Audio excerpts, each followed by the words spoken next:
የጤና ሚኒስትር ዶክተር መቅደስ ዳባ ከጤና ሙያ ማህበራት ተወካዮች ጋር በጤና ዘርፍ ባሉ ሁኔታዎች በተሰሩ ስራዎችና እየተተገበሩ ባሉ እቅዶች ዙሪያ በመመካከር የወደፊት ትኩረት አቅጣጫዎች አስቀምጧል።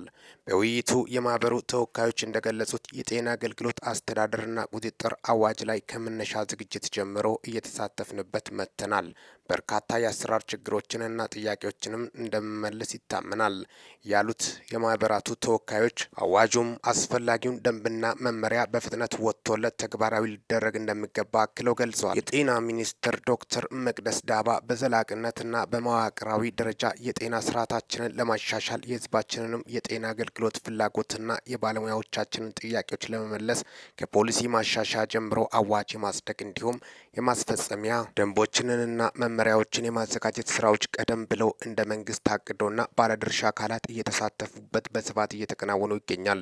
ይህም ቀጣይነት ያለውና ተከታታይ ስራ ይፈልጋል በማለት አክሎም የጤና ሙያ ማህበራት ለጤናው ዘርፍ መጠናከር አስፈላጊ የፖሊሲ ግብዓቶችን በመስጠት ለጋራ ችግሮች የጋራ መፍትሄ በማፍለቅ በኩል ያላቸው ሚና ከምስጋና ጋር በመግለጽ በቀጣይም እንደ ሴክተር ያቀድናቸውን ሪፎርም ትግበራ እንደዚሁም ለአዋጁ ተፈጻሚነትና ውጤት ከወትሮ በላቀ ደረጃ በቅርበትና በትብብር መስራት ይጠበቅብናል ብለዋል። የጤና ሙያ ማህበራት የጤና አገልግሎት ጥራት እንዲረጋገጥና የጤና ባለሙያዎች መብትና ጥቅም እንዲከበር ከሚመለከታቸው አካላት ጋር እየሰሩ እንደሚገኝ በመግለጽ ትክክለኛ የሆኑ የጤና ባለሙያዎችን ጥያቄዎች በመለየት ሰላማዊና ስነ ምግባራዊ በሆነ መልኩ ለማቅረብ ከጤና ሚኒስቴር ጋር ተናቦና ተቀናጅተው እንደሚሰሩ ገልጿል።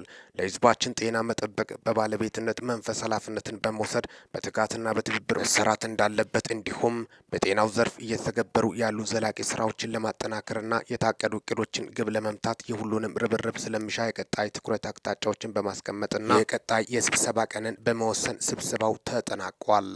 ሚኪ ነኝ አብሬያቸው ቆየሁት። ከሚኪ ታቦር ኢንፎ። ይህንን ቻናል ሰብስክራይብ በማድረግ ወቅታዊና ታማኒ መረጃ ያግኙ። ሰላም ቆዩልኝ።